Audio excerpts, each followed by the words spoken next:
The book of Ezekiel is a wonderful book, यह हिजकेल की किताब एक अद्भुत किताब है, but it is a mysterious book to many people. लेकिन यह कई लोगों के लिए एक रहस्यमयी किताब है। We all know God used the prophet Ezekiel when he was in captivity, Babylonian captivity. हम सभी जानते हैं कि जब यह हिजकेल बेबीलोन की कैद में था तब परमेश्वर ने उसका इस्तेमाल किया था। Ezekiel is a contemporary of Jeremiah and Daniel, Habakkuk and even Huldah. यह हिजकेल यिर्मयाह और दानियेल, हबक्कूक और हुल्दा का समकालीन है। God used different people simultaneously for different purposes. परमेश्वर ने अलग अलग उद्देश्यों के लिए एक साथ अलग अलग लोगों का इस्तेमाल किया। Jeremiah was prophesying to the Jewish people. यिर्मयाह यहूदी लोगों के लिए भविष्यवाणी कर रहा था। Some of the Jews have gone to Babylonian captivity कुछ यहूदी बेबीलोन की कैद में चले गए थे, and Jeremiah escaped them यिर्मयाह उनसे बच निकला था, and he was left out in Jerusalem, उसे यरूशलेम में छोड़ दिया गया था and because of the help of Gedaliah and others he could go to और Egypt गेदालिया और अन्य लोगों की मदद की वजह से वह मिस्र जा as सका। governor. वह राज्यपाल था And ultimately history says Jeremiah was stoned to death in Egypt. और अंततः इतिहास कहता है यिर्मयाह को मिस्र में पत्थर मार मार कर मार डाला गया। That's why the Hebrew writer in 11th chapter he quotes some of them were stoned to death. इसीलिए 11वें अध्याय में हिब्रू लेखक ने लिखा है कि उनमें से कुछ को पत्थर मारकर मार डाला गया। So God used Jeremiah almost for 40 years during the days of 5 kings. इसलिए परमेश्वर ने यिर्मयाह को लगभग 40 साल तक इस्तेमाल किया 5 राजाओं के दिनों में, During the days of Josiah, यहोशू, Jehoahaz, यहोयाकास, Jehoiakim, Jehoiakim, Jehoiakim Jehoiachin and Zedekiah. और सिदकिय्याह के दिनों में। During this 5 kings period, God used Jeremiah as his in prophet. 5 राजाओं के काल में परमेश्वर ने यिर्मयाह को अपने भविष्यवक्ता के रूप में इस्तेमाल किया And God used him for the Jewish people who have not gone to captivity. और परमेश्वर ने उसे उन यहूदी लोगों के लिए इस्तेमाल किया जो बंदी नहीं गए थे। And what about Ezekiel? और ये हिजकेल के बारे में क्या? God used prophet Ezekiel for the Jewish people who have gone to captivity. परमेश्वर ने भविष्यवक्ता यहेजकेल को उन यहूदी लोगों के लिए इस्तेमाल किया जो बंदी नहीं गए थे। And at the same time, Daniel was also a prophet during the days of Ezekiel. और साथ ही दानियेल यहेजकेल के दिनों में एक भविष्यवक्ता भी था।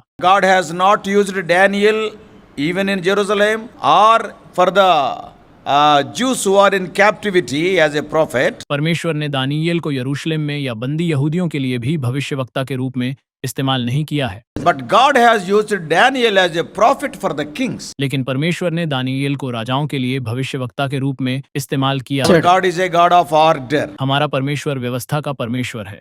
Yes, God gives a particular work to be done by a particular person in a particular place to a particular group of people. परमेश्वर एक विशेष व्यक्ति को एक विशेष स्थान पर एक विशेष समूह के लोगों को एक विशेष कार्य करने के लिए देता है।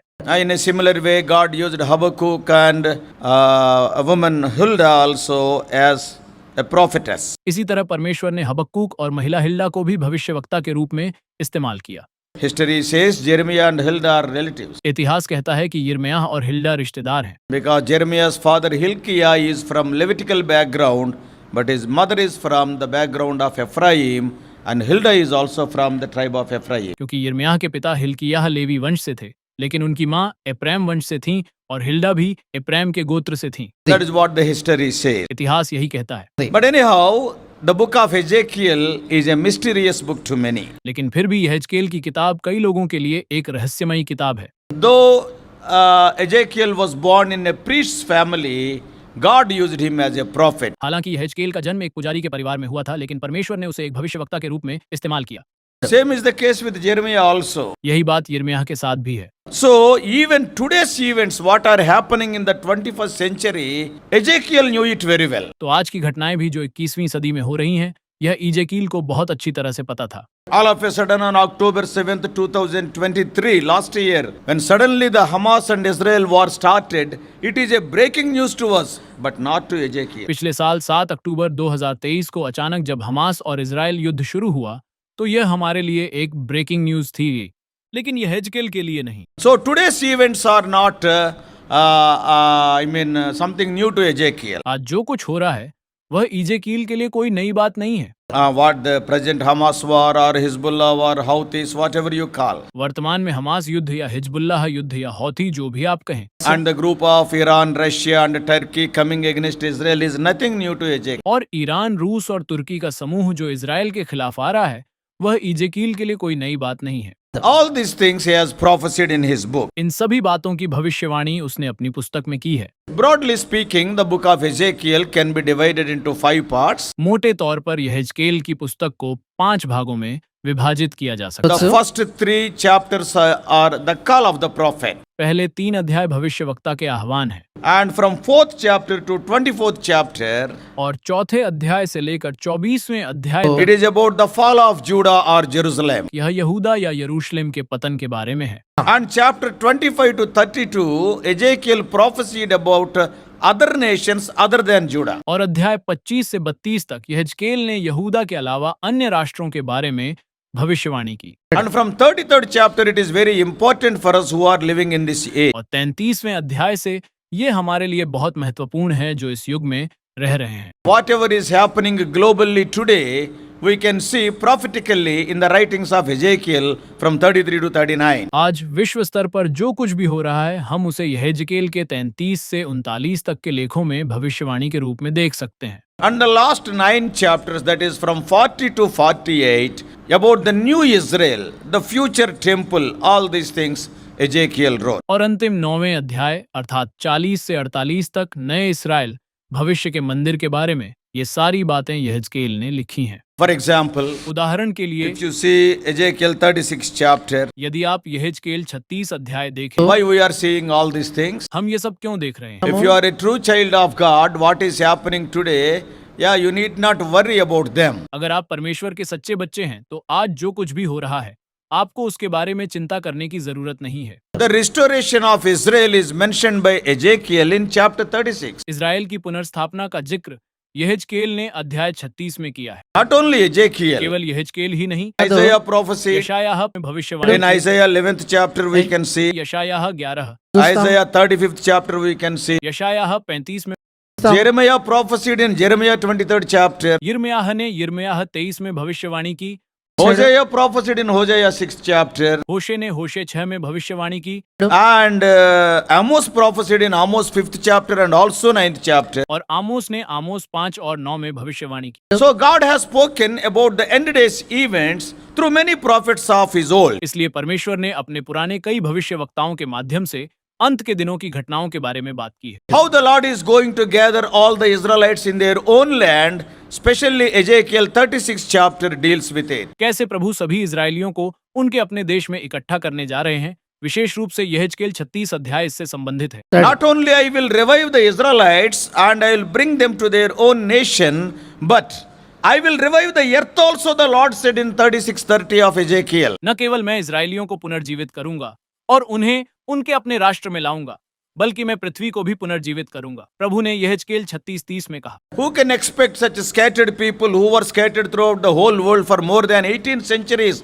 They will come to their own land and they will become a mighty force. कौन उम्मीद कर सकता है कि ऐसे बिखरे हुए लोग जो 18 शताब्दियों से अधिक समय से पूरी दुनिया में बिखरे हुए थे, वे अपने देश में आएंगे और वे एक शक्तिशाली शक्ति बन जाएंगे। Today the whole population of Israel is not even Hyderabad population. आज इजराइल की पूरी आबादी हैदराबाद की आबादी से भी कम है। Of course, population wise, India is number 1 in the world. बेशक जनसंख्या के मामले में भारत दुनिया में पहले नंबर पर है, So not even 1 crore there. तो वहाँ 1 करोड़ भी नहीं है। How can they become a mighty nation? वे एक शक्तिशाली राष्ट्र कैसे बन सकते हैं? Yeah, prophets, they prophesied about it. भविष्यवक्ताओं ने इसके बारे में भविष्यवाणी की थी। Today the whole world is shivering before Israel. आज पूरी दुनिया इजराइल के सामने कांप रही है। That is what Ezekiel prophesied in 36th chapter. यही बात यहेजकेल ने 36वें अध्याय में The भविष्यवाणी की। best agriculture we can see in Israel because prophet Ezekiel prophesied, I will revive the earth in 36:30. हम इजराइल में सबसे अच्छी कृषि देख सकते हैं क्योंकि भविष्यवक्ता यहेजकेल ने भविष्यवाणी की थी, मैं 36-30 में पृथ्वी को पुनर्जीवित करूंगा। Often we see that India is an agricultural country, but when we see the technology, we are importing the agricultural technology from Israel even today. अक्सर हम देखते हैं कि भारत एक कृषि प्रधान देश है, लेकिन जब हम तकनीक देखते हैं तो हम आज भी इजराइल से कृषि तकनीक आयात कर रहे हैं। Not only that, इतना ही नहीं, the Lord prophesied in Ezekiel 37th chapter that it will become a mighty army. प्रभु ने यहेजकेल 37 अध्याय में भविष्यवाणी की कि यह एक शक्तिशाली सेना बन God जाएगी। has shown the valley of dry bones to Ezekiel. परमेश्वर ने यहेजकेल को सूखी हड्डियों की घाटी दिखाई। What are you seeing? तुम क्या देख रहे हो? Lifeless bones, dry bone. बेजान हड्डियां, सूखी हड्डियां। But I will give sinew and flesh to them, and they will become very strong, and they will become a mighty army. लेकिन मैं उन्हें नसें और मांस दूंगा और वे बहुत मजबूत हो जाएंगे और वे एक शक्तिशाली सेना बन जाएंगे। And in the second part of 37th chapter, और 37वें अध्याय के दूसरे भाग में and there he talks about the Israelites. वहाँ वह इसराइलियों के बारे में बात I करता am है। talking about these dry bones keeping in view of the Israelites. मैं इन सूखी हड्डियों की बात इसराइलियों को ध्यान में रखकर कर रहा हूँ। So today when we see the same thing has happened, तो आज जब हम देखते हैं तो वही हुआ है। Israelite country was a lifeless country and they were scattered like the dry bones, but today it is the most powerful country. Israeli देश एक बेजान देश था और वे सूखी हड्डियों की तरह बिखरे हुए थे, लेकिन आज यह सबसे शक्तिशाली देश है। They believe the promises of God. वे परमेश्वर के वादों पर विश्वास करते हैं। Of course, in the Old Testament, what all promises God made to Abraham, Isaac and Jacob, they believe them. बेशक पुराने नियम में परमेश्वर ने अब्राहम, इसहाक और याकूब से जो भी वादे किए थे वे उन पर विश्वास करते हैं। They claim those promises. वे उन वादों का दावा करते Now हैं। it has become a mighty country. अब यह एक शक्तिशाली देश बन गया है। Let it be technologically or agriculturally or military wise. Oh, it is a very strong country. चाहे तकनीकी रूप से हो या कृषि या सैन्य दृष्टि से, यह एक बहुत मजबूत देश है। And when we come to 38 and 39 chapter, और जब हम 38 और 39 अध्यायों पर आते हैं almost he talks about the Gog Magog war. तो लगभग वह गोग मागोग युद्ध के बारे में बात करता है। How Russia and Iran and Turkey will come together against Israel. रूस, ईरान और तुर्की किस तरह से इजराइल के खिलाफ एक साथ आ जाएंगे। Today we are seeing the same thing. आज हम यही देख रहे हैं। Other countries are not much involved. दूसरे देश इसमें ज्यादा शामिल नहीं हैं। Some are spectators. कुछ लोग दर्शक हैं, But with these three countries, they are very actively involved. लेकिन ये तीन देश वे बहुत सक्रिय रूप से शामिल हैं। I'm not going to go deep into those two chapters now मैं अभी उन 2 अध्यायों में गहराई से नहीं जा रहा हूँ, because we have studied from 44th chapter. क्योंकि हमने 44वें अध्याय से अध्ययन किया है। It is speaking about the millennial temple. यह सहस्राब्दी मंदिर के बारे में बात कर रहा है। Yeah, we are waiting for that millennium, isn't it? हम उस सहस्राब्दी का इंतजार कर रहे हैं, है ना? Very shortly, Lord Jesus Christ is going to come to the mid-air. बहुत जल्द प्रभु यीशु मसीह मध्य हवा में आने वाले हैं। Those of us who believed in Lord Jesus Christ, whether we are dead or alive at the time of His coming, will be caught up to the mid-air. हम में से जो लोग प्रभु यीशु मसीह पर विश्वास करते हैं, चाहे हम उनके आगमन के समय जीवित हों या मृत, हम हवा में उठा लिए जाएंगे। Every one of us, hopefully we are waiting for the first part of the second coming of Christ to the mid-air. हम में से हर कोई उम्मीद है कि हम मसीह के दूसरे आगमन के पहले भाग का इंतजार कर रहे हैं। And we all know what is going to happen there. और हम सभी जानते हैं कि वहाँ क्या होने वाला है। Believers' judgment will be standing before the judgment seat of Christ. विश्वासियों का न्याय मसीह के न्याय आसन के सामने होगा। Judgment is not to send us to hellfire because all are believers in the mid-air. वह न्याय हमें नरक की आग में भेजने के लिए नहीं है, क्योंकि सभी विश्वासी मध्य हवा में हैं। To give us rewards according to our works. हमें हमारे कामों के अनुसार पुरस्कार देने के लिए। So our judgment will be there तो हमारा न्याय वहाँ होगा। during that 7 years period. उस 7 साल की अवधि के दौरान After that, the marriage of the lamb will be there. उसके बाद मेमने का विवाह होगा And immediately after the marriage, the window also will be there. और विवाह के तुरंत बाद खिड़की भी वहाँ होगी। So these things are going to happen in those during those 7 years. तो ये चीजें उन 7 सालों के दौरान होने जा रही हैं। On the earth, we all know the tribulation and great tribulation. पृथ्वी पर हम सभी क्लेश और महान क्लेश को जानते हैं। Those 7 years is known as the 70th week of Daniel. उन 7 वर्षों को दानियेल के 70वें सप्ताह के रूप में जाना जाता है। And they are also known as it is written in Jeremiah chapter 30 verse 7, it is the time of Jacob's trouble because Jews will be subjected to much tribulation. और उन्हें यिर्मयाह अध्याय 30 पद 7 में लिखे अनुसार भी जाना जाता है। यह याकूब की परेशानी का समय है, क्योंकि यहूदियों को बहुत कष्ट सहना पड़ेगा। We all know during that time those 7 seals and 7 trumpets and 7 vials of rock. हम सभी उस समय के दौरान उन 7 मोहरों और 7 तुरहियों और चट्टान के 7 प्यालों को जानते हैं। So that is what is going to happen on the earth. You and I will not be there here if you are a child of God. तो यही है जो पृथ्वी पर होने जा रहा है। अगर आप ईश्वर की संतान हैं, तो आप और मैं यहाँ नहीं होंगे। Many chapters are allotted in the book of Revelation, what is going to happen on the earth during those 7 years, almost from chapter 6 to 19. प्रकाशित वाक्य की पुस्तक में कई अध्याय दिए गए हैं कि उन 7 सालों के दौरान पृथ्वी पर क्या होने वाला है, लगभग अध्याय 6 से 19 तक। And after the judgment will be over, is over, और न्याय समाप्त होने के बाद you and I, we are going to come with the heavenly hosts and above all with Lord Jesus Christ to this earth. आप और मैं स्वर्गीय सेना के साथ और सबसे बढ़कर प्रभु यीशु मसीह के साथ इस धरती पर आने वाले हैं To fight the Armageddon war in the valley of Jezreel. यिज्रेल की घाटी में आर्मागेडन युद्ध लड़ने के लिए All will be in white robes. सभी लोग सफेद वस्त्र पहने होंगे Not only white robes, Gurram also white. सिर्फ सफेद वस्त्र ही नहीं गुरुम भी सफेद So, we will be coming. तो हम आएंगे We will be fighting the battle of Armageddon. हम आर्मागेडन की लड़ाई लड़ेंगे After that, उसके बाद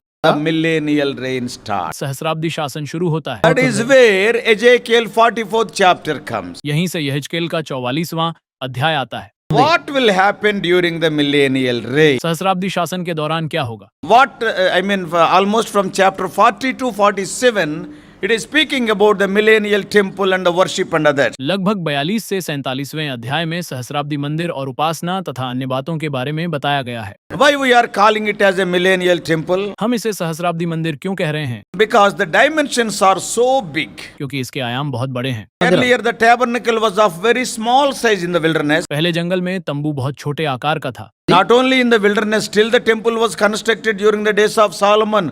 Almost 369 years after they entered into Canaan, it was in Shiloh. Then it was brought back to Zion by David. न केवल जंगल में बल्कि सुलेमान के दिनों में भी मंदिर का निर्माण किया गया था कनान में प्रवेश करने के लगभग 369 साल बाद It was there in Shiloh for 369. यह 369 साल तक शीलो में रहा And after that, David brought it to Zion. फिर इसे दाऊद द्वारा सियोन में वापस लाया गया After that temple, उस मंदिर के बाद till that time, the size of tabernacle is very small. उस समय तक तंबू का आकार बहुत छोटा था And later, though Solomon built the temple, its size also, its area is also very small. और बाद में हालांकि सुलेमान ने मंदिर बनवाया लेकिन इसका आकार और क्षेत्रफल भी बहुत छोटा है Why we are telling that this is millennial temple? हम इसे सहस्राब्दी मंदिर क्यों कह रहे हैं Because the dimensions are very high. क्योंकि इसके आयाम बहुत ऊंचे हैं Not only that, इतना ही नहीं yeah, the Levites, we all know they are scattered throughout the land of Israel as per the words of Jacob in 49:7 of Genesis. हम सभी जानते हैं कि लेवीय पूरे इजराइल देश में फैले हुए हैं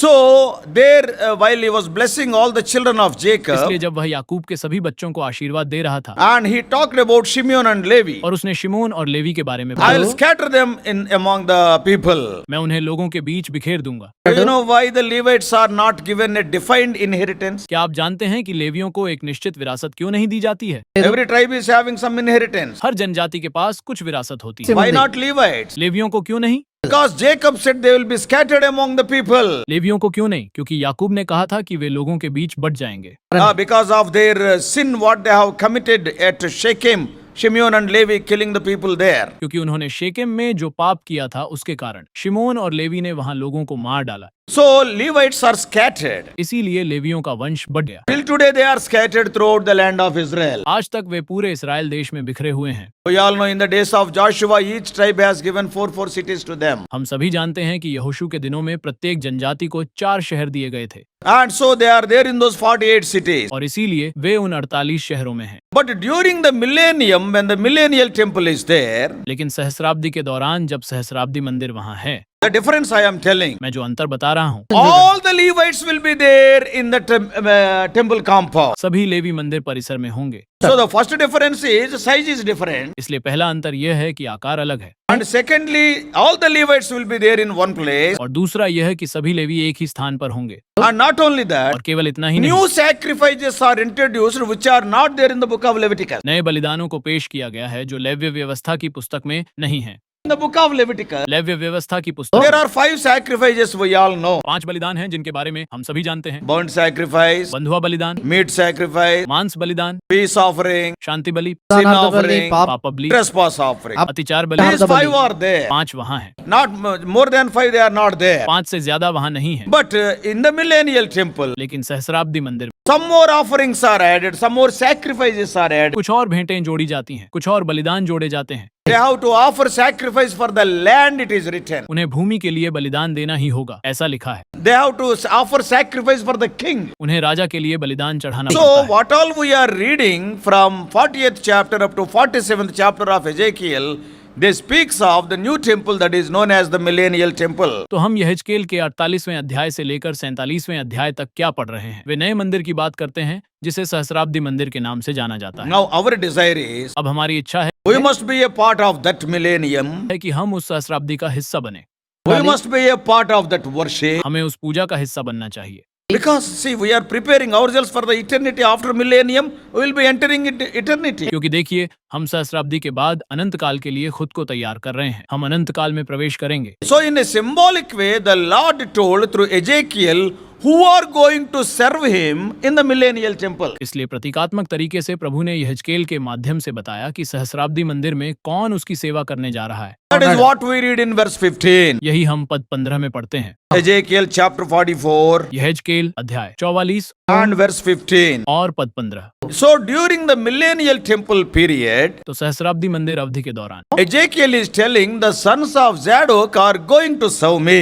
यह जकेल सादोक के पुत्रों से कह रहा है कि वे मेरी सेवा करने जा रहे हैं। The meaning of Zadok is it is righteous or justified. सादोक का अर्थ है धर्मी या न्याय संगत। Then Ezekiel, when he is mentioning about Zadok, फिर यह जकेल जब सादोक के बारे में बता रहा है, it is our duty to investigate who is Zadok. यह हमारा कर्तव्य है कि हम जांच करें कि सादोक कौन है। Many of us, we do not know much about Zadok. हम में से बहुत से लोग सादोक के बारे में ज्यादा नहीं जानते। Who is Zadok? सादोक कौन है? We know Abraham, we know Moses, we know Joshua, but Zadok is very, we do not know much about. हम अब्राहम को जानते हैं, हम मूसा को जानते हैं, हम यहोशू को जानते हैं, लेकिन सादोक हम उसके बारे में ज्यादा नहीं जानते। Zadok was the high priest during the days of David. सादोक दाऊद के दिनों में महायाजक था। He is a very important person. वह बहुत ही महत्वपूर्ण व्यक्ति है। He is almost the last high priest of the tabernacle and the first high priest of the temple. वह तंबू के लगभग अंतिम महायाजक Very था। important man. बहुत ही महत्वपूर्ण व्यक्ति और मंदिर के प्रथम महायाजक हैं। Samuel anointed King Saul and King David as the kings. शमूएल ने राजा शाऊल और राजा दाऊद को राजा के रूप में अभिषिक्त किया। When we come to Zadok, he anointed King Solomon. लेकिन जब हम सादोक की बात करते हैं तो उसने राजा सुलेमान को अभिषिक्त किया। What a wonderful position it is. यह कितनी अद्भुत स्थिति है। They almost the last high priest in tabernacle वह तंबू में लगभग अंतिम महायाजक है and also the first high priest in the temple. और मंदिर में भी प्रथम महायाजक है, So the first priest is very responsible post. क्योंकि प्रथम पुजारी बहुत ही जिम्मेदार व्यक्ति होता है। Because 24 teams of priests he has to select to sing praises unto the Lord continually. क्योंकि उसे लगातार प्रभु की स्तुति गाने के लिए पुजारियों की 24 टीमों का चयन करना है And he is in charge of the whole temple. और वह पूरे मंदिर का प्रभारी है। If anything goes wrong, he will be made responsible. अगर कुछ भी गलत हुआ तो उसे जिम्मेदार ठहराया जाएगा। So during the days of David and Solomon, he was the high priest. तो दाऊद और सुलेमान के दिनों में वह महायाजक था। If you see this high priestly line also, अगर आप इस महायाजकीय वंश को भी देखें, we all know all the Levites are not priests. हम सभी जानते हैं कि सभी लेवी पुजारी नहीं हैं। All the priests are Levites, but all Levites are not priests. सभी पुजारी लेवी हैं, लेकिन सभी लेवी पुजारी नहीं हैं। Only from the family of Aaron they are known as priests. केवल हारून के परिवार से ही उन्हें पुजारी के रूप में जाना जाता है। In the book of, in the tribe of Levi, many are there. Miriam is there, Moses is there. They are not priests. Levi के गोत्र में बहुत से लोग हैं। मरियम वहाँ है, मूसा वहाँ है, वे पुजारी नहीं हैं। But Aaron's family. लेकिन हारून का परिवार है। And we all know for Aaron, I am going to a little bit detail in the history. Aaron के लिए मैं इतिहास के बारे में थोड़ा विस्तार से बताने जा रहा हूँ। However, I will leave you on time only. हालांकि मैं आपको समय पर ही छोड़ दूँ, So, you need not look into your watches. इसलिए आपको अपनी घड़ियों पर ध्यान देने की जरूरत है। Four sons were there for to Aaron. हारून के 4 पुत्र थे, Nadab and Abihu. Nadab Abihu Nadab, Abihu, Eleazar और We Ithamar. all know Nadab and Abihu died because they offered the strange fire in the tabernacle. हम सभी नादाब और अबीहू को जानते हैं जो तंबू में अजीब आग चढ़ाने की वजह से मर गए। Now God has chosen Eleazar. अब परमेश्वर ने एलिएजेर को चुना। Eleazar became the high priest after Aaron. Eleazar हारून के बाद महायाजक बना। And that is, if you come from और Levi, यह तब है जब आप लेवी से आते हैं। Levi's son is Kohath. Levy का बेटा कहात, Kohath's son is Amram. कहात का बेटा अमराम, Amram's son is Aaron. अमराम का बेटा हारून था, Aaron's son is Haroon- Eli. हारून का बेटा एलिएजेर था। And after Eleazar, और एलिएजेर के बाद his son became the high priest, that is Phinehas. उसका बेटा पीनहास महायाजक बना। Something went wrong during the days of Phinehas. Phinehas के दिनों में कुछ गलत हुआ था। Details are not much known, विवरण बहुत ज्यादा ज्ञात नहीं है, but God has shifted the high priestly ministry from Eleazar line to Ithamar line. लेकिन परमेश्वर ने महायाजकीय सेवकाई को एलिएजेर वंश से इतामार वंश में स्थानांतरित कर दिया है। Especially young people, you have to search all these things. खास तौर पर युवा लोगों को इन सभी चीजों को खोजना होगा। In your coaching centers, keep it one of your subjects. अपने कोचिंग सेंटर में इसे अपने विषयों में से एक रखें। So dig deep into the word of इसलिए God. परमेश्वर के वचन में गहराई से खोजें। God has shifted the high priestly ministry from Eleazar line to Ithamar line. परमेश्वर ने महायाजकीय सेवकाई को एलिएजेर वंश से इतामार वंश में स्थानांतरित कर दिया है And in Ithamar line, Eli came. और इतामार वंश में एली आया। And later what has और happened? बाद में जो हुआ वह ये During the days of David and Solomon, कि दाऊद और सुलेमान के दिनों में Abiathar was the high priest. अभियाथर महायाजक था, But what he has done, लेकिन उसने जो किया he has sided Adonijah when Adonijah rebelled against Solomon. वह यह कि जब अदोनिय्याह ने सुलेमान के खिलाफ विद्रोह किया तो उसने अदोनिय्याह का पक्ष लिया। Adonijah declared himself as the king, अदोनिय्याह ने खुद को राजा घोषित कर दिया। brother of Solomon. वह सुलेमान का भाई है। And Abiathar went on the side of this Adonijah. और अबियाथर अदोनिय्याह की तरफ गया। Then God has removed that particular line from Ithamar, once again brought to Eleazar. फिर परमेश्वर ने इतामार से उस विशेष वंश को हटाकर एक बार फिर एलिएजेर को दे दिया। And in that Eleazar line, Zadok comes after some 6 to 7 generation. और एलिएजेर वंश में सादोक लगभग 6 से 7 पीढ़ियों के बाद आता है। So why God has chosen Zadok? That is the important question for us. तो परमेश्वर ने सादोक को क्यों चुना, यह हमारे लिए बहुत महत्वपूर्ण प्रश्न है। There are so many high priests are there. There are so many Levites are there. Great people are there. Why God is telling only the sons of Zadok will serve me in the millennial temple? वहाँ बहुत सारे महायाजक हैं, वहाँ बहुत सारे levy हैं, वहाँ बहुत सारे महान लोग हैं। परमेश्वर क्यों कह रहा है कि केवल सादोक के पुत्र ही सहस्राब्दी मंदिर में मेरी सेवा करेंगे? Yeah, so much filtering, so much sieving in this selection has gone. इस चयन में बहुत छानबीन हुई है, इस चयन में चला गया है। Why only Zadok? सिर्फ सादोक ही क्यों? Why only the sons of Zadok he is mentioning? वह सिर्फ सादोक के बेटों का ही जिक्र क्यों कर रहा Not है? that Zadok will be there on that day again. ऐसा नहीं है कि सादोक उस दिन फिर से वहां होगा, But we have to see what are the qualities of Zadok. लेकिन हमें यह देखना होगा कि सादोक के क्या गुण हैं And are we having those और qualities? क्या हम उन गुणों को धारण कर If रहे you हैं। and I want to be in the millennial temple in the very important position of serving the Lord, अगर आप और मैं सहस्राब्दी मंदिर में प्रभु की सेवा करने के बहुत महत्वपूर्ण पद पर होना चाहते हैं, because in the millennial temple there are no Jews, no Gentiles, church of God. क्योंकि सहस्राब्दी मंदिर में कोई यहूदी नहीं है, कोई अन्य जाति नहीं है, परमेश्वर का गिरजाघर है। So these are the three groups in the whole world today as we read in 1 Corinthians. तो ये आज पूरी दुनिया में 3 समूह हैं, जैसा कि हम एक कुरिन्थियों में पढ़ते हैं। Jews, यहूदी, Gentile. अन्य जाति। Third is church of God, mixture of Jews and Gentile. परमेश्वर का गिरजाघर है, यहूदियों और अन्य जातियों का मिश्रण। Why God has chosen, why God is telling Zadok's family will serve me? परमेश्वर ने क्यों चुना है? क्यों परमेश्वर कह रहा है कि सादोक का परिवार मेरी सेवा करेगा? The reason is, इसका एक कारण one of the reasons, यह है कि because we are having very little time. हमारे पास बहुत कम समय है। 1 Samuel, एक शमूएल में, 2 Samuel, मुझे खेद है, 2 शमूएल 15th chapter. 15वें अध्याय When में, Absalom rebelled against his own father David, जब अबशालोम ने अपने ही पिता दाऊद के विरुद्ध विद्रोह किया and Zadok followed David. और सादोक ने दाऊद का अनुसरण किया। In 2 Samuel 15th chapter 2 शमूएल 15वें अध्याय and in verse 24, और पद्य 24 में, better to read up to 29, but 24 and 25 only we will read. Later you can read. 29 तक पढ़ना बेहतर है, लेकिन 24 और 25 ही हम पढ़ेंगे, बाद में आप पढ़ सकते 2 हैं। Samuel 15th chapter 2 शमूएल 15वां अध्याय and 24 and 25. और 24 और 25। సాదోకును లేవీలందరూ దేవుని నిబంధన మందసమును మోయిచు అతని యొద్ద ఉండిరి. వారు దేవుని మందసమును దింపగా అబ్యాతారు వచ్చి పట్టణంలో నుండి జనులందరూ దాటిపో వరకు నిలిచెను. అప్పుడు రాజు సాదోకును పిలిచి, దేవుని మందసమును పట్టణంలోనికి తిరిగి తీసుకుని పొమ్ము. యెహోవా దృష్టికి నేను అనుగ్రహం పొందినడలా ఆయన నన్ను తిరిగి రప్పించి. What is written here? यहाँ क्या लिखा है? When the fight is going जब on, लड़ाई चल रही है, actually fighting is not there. वास्तव में लड़ाई नहीं हो रही है। Absalom rebelled against David and David is going away. अबशालोम ने दाऊद के खिलाफ विद्रोह किया और दाऊद चला गया And David is going to the place called Mahanaim, और दाऊद महनैम नामक स्थान पर जा रहा है, crossing that Jabbok. यबूक नदी को पार करके।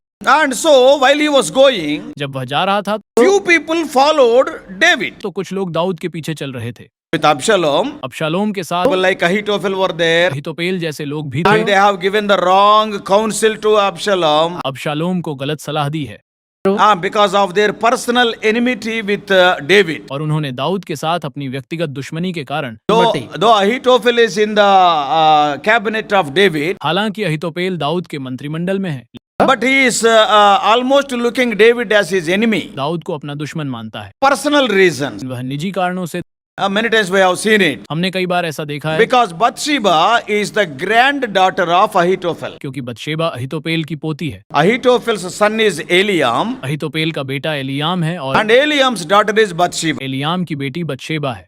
So why Ahithophel? Their house is just adjacent to the house of David. अहीतोपेल क्यों? उनका घर दाऊद के घर के बिल्कुल बगल में है। How can we say? हम कैसे कह सकते हैं? Because when David saw, he could see Bathsheba. क्योंकि जब दाऊद ने देखा तो वह बतशेबा को देख सकता था। If it is, the house is after 5 houses, she cannot be seen. अगर घर 5 घरों के बाद है तो वह दिखाई नहीं दे So सकता। next house. अगला घर, In other words, very close to David. दूसरे शब्दों में दाऊद के बहुत करीब है। To get a plot beside king's house is very difficult. राजा के घर के बगल में एक भूखंड मिलना बहुत मुश्किल है, So they are staying there. इसलिए वे वहां रह रहे हैं। Ahithophel is a counselor to David. अहीतोपेल दाऊद का सलाहकार है And his son is one of the 37 warriors with David. और उसका बेटा दाऊद के साथ 37 योद्धाओं में से एक है। Bathsheba, Bathsheba, he is the granddaughter of Ahithophel. वह अहीतोपेल की पोती है। Why Ahithophel is angry? अहीतोपेल क्यों नाराज है? Because David committed sin with Bathsheba. क्योंकि दाऊद ने बतशेबा के साथ पाप किया था And David got Bathsheba's husband killed. और दाऊद ने बतशेबा के पति को मरवा दिया था। Ahithophel knew all these things. अहीतोपेल को ये सारी बातें That's पता, why he sided Absalom. इसीलिए उसने अबशालोम का साथ He दिया। encouraged Absalom to kill David. उसने अबशालोम को दाऊद को मारने के लिए उकसाया।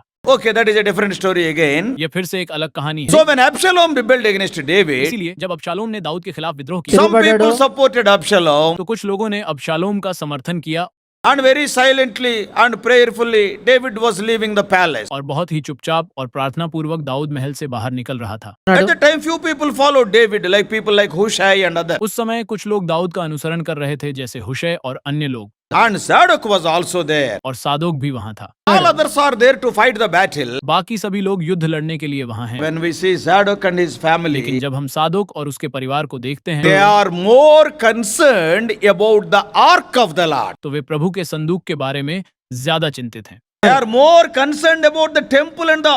Of course, in those days, temple is not there during the days of David. बेशक उन दिनों, दाऊद के दिनों में वहां मंदिर नहीं था, Tabernacle is there. वहां एक तंबू था, There is a small tent is there. वहां एक छोटा सा तंबू When था। everybody is going with some luggage and all these things, when David is going barefooted, Zadok and others, they are much concerned about the ark of the Lord. जब हर कोई कुछ सामान और इन सब चीजों के साथ जा रहा है, जब दाऊद नंगे पांव जा रहा है, सादोक और अन्य वे प्रभु के संदूक के बारे में बहुत चिंतित हैं। That God has noted. परमेश्वर ने इस पर ध्यान दिया है। There is one family. एक परिवार है, They are thinking of my presence and my glory. वे मेरी उपस्थिति और मेरी महिमा के बारे में सोच रहे हैं।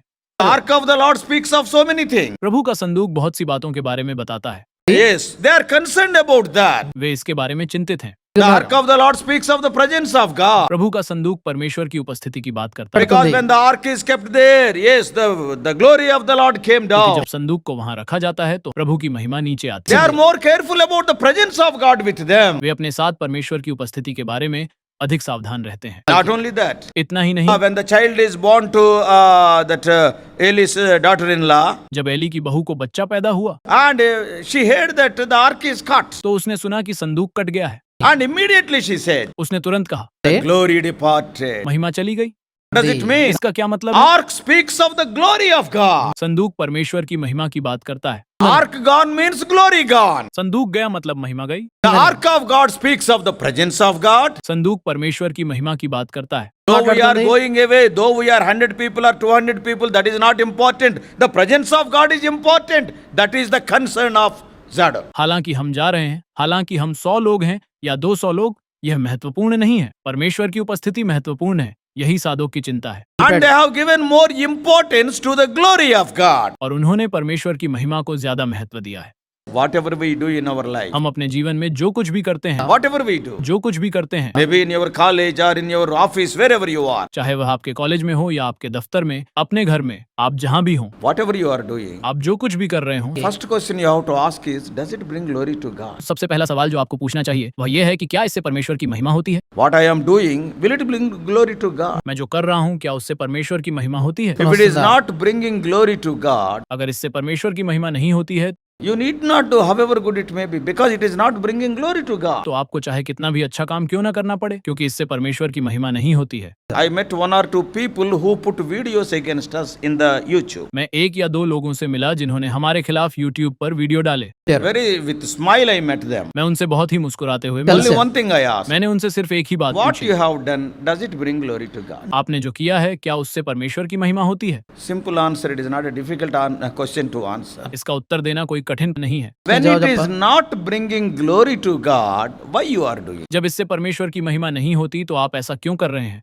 Can't I put 100 videos? क्या मैं 100 वीडियो नहीं डाल सकता? I am here for 42 years in the ministry. मैं यहाँ 42 वर्षों से सेवकाई में हूँ, But that will not bring glory to God. लेकिन इससे परमेश्वर को महिमा नहीं You मिलेगी। and I, we are not worried about this 20, 30, 50, at the most 100 years of life. आप और मैं, हम इस 20, 30, 50 या ज्यादा से ज्यादा 100 साल की जिंदगी के बारे में चिंतित नहीं हैं। We are more concerned about the future glory. हम भविष्य की महिमा के बारे में ज्यादा चिंतित हैं। What you are going to be in the millennial temple. सहस्राब्दी मंदिर में आप क्या बनने जा रहे हैं, That is very important. यह बहुत महत्वपूर्ण है। When we compare that 1000 years reign, what is this 70 years, 60 years with all ailments, sugar, BP and all? जब हम उस 1000 साल के शासनकाल की तुलना करते हैं तो यह 70 साल, 60 साल सभी बीमारियों, शुगर, बीपी और सब कुछ के साथ क्या है। Even after that, the eternity. उसके बाद भी अनंत काल। What you are going to be in New Jerusalem. आप नए यरूशलेम में क्या बनने जा रहे हैं? Oh, brothers and sisters. भाइयों और बहनों, Our eyes must be on that. हमारी नजर उस पर होनी चाहिए। Your eyes and my eyes must be on the glory of God. आपकी और मेरी नजरें परमेश्वर की महिमा पर होनी चाहिए। God's presence. परमेश्वर की उपस्थिति, God's glory. परमेश्वर की महिमा। And और another thing, another name of that ark is, उस संदूक का दूसरा नाम है,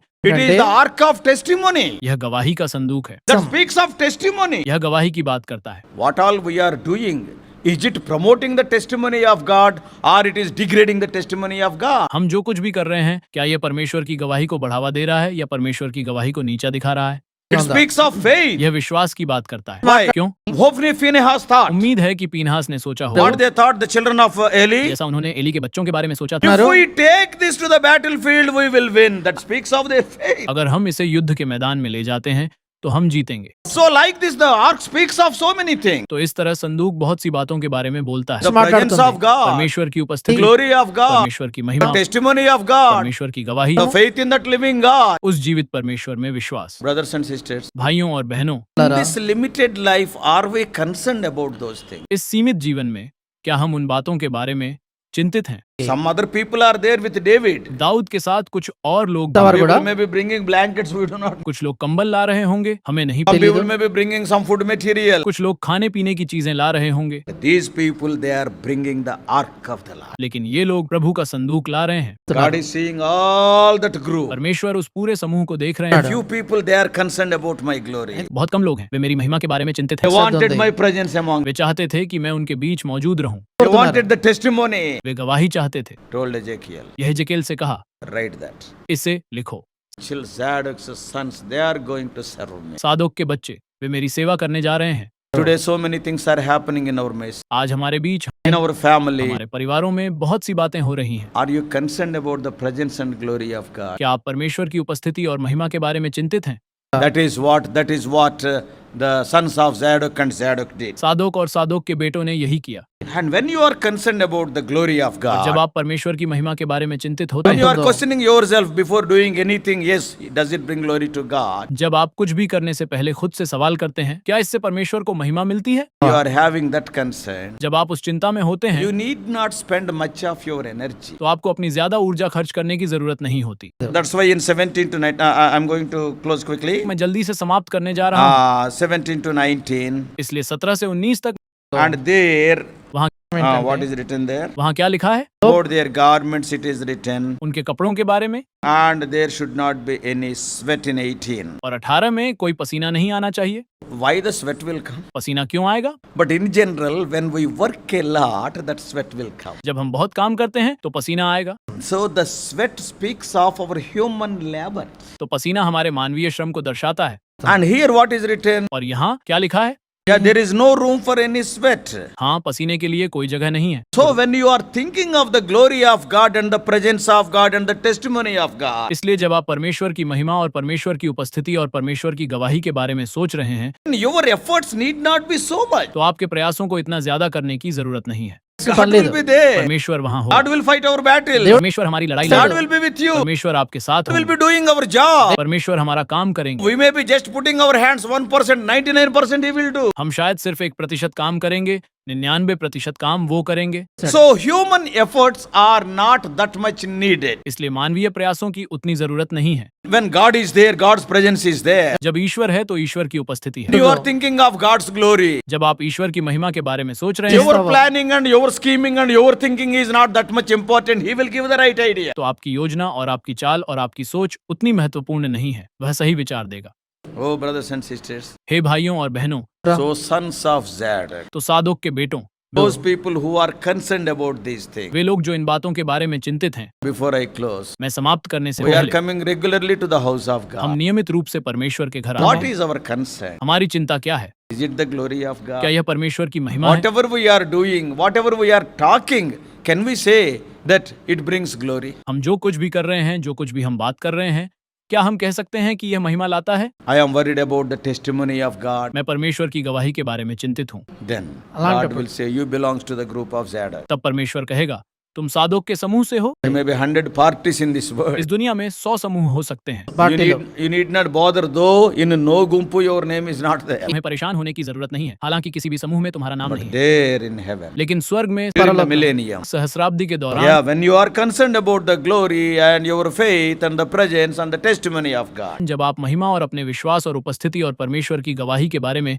चिंतित होंगे, they will serve me in the millennium. तो वे सहस्राब्दी में मेरी सेवा करेंगे। So at least from now onwards, इसलिए कम से कम अब से whatever we are doing, हम जो भी कर रहे हैं, let us think of Him. हमें उसके बारे में सोचना I चाहिए। may go away today or tomorrow, you may go away, nobody knows. मैं आज या कल चला जाऊंगा, तुम चले जाओगे, कोई नहीं जानता। But when we think of the glory of God, लेकिन जब हम परमेश्वर की महिमा के बारे में सोचते हैं, glorious millennium you can enjoy and also glorious eternity. तो आप शानदार सहस्राब्दी का आनंद ले सकते हैं और शानदार अनंत काल का भी। So may God help you and me to think of that and to think in those lives. तो परमेश्वर आपको और मुझे उस बारे में सोचने और उन जीवनों में सोचने में मदद करे। परमेश्वर आप सबको आशीष दे। और भी अधिक आत्मिक संदेशों के लिए John Victor Hindi messages channel को सब्सक्राइब कीजिए।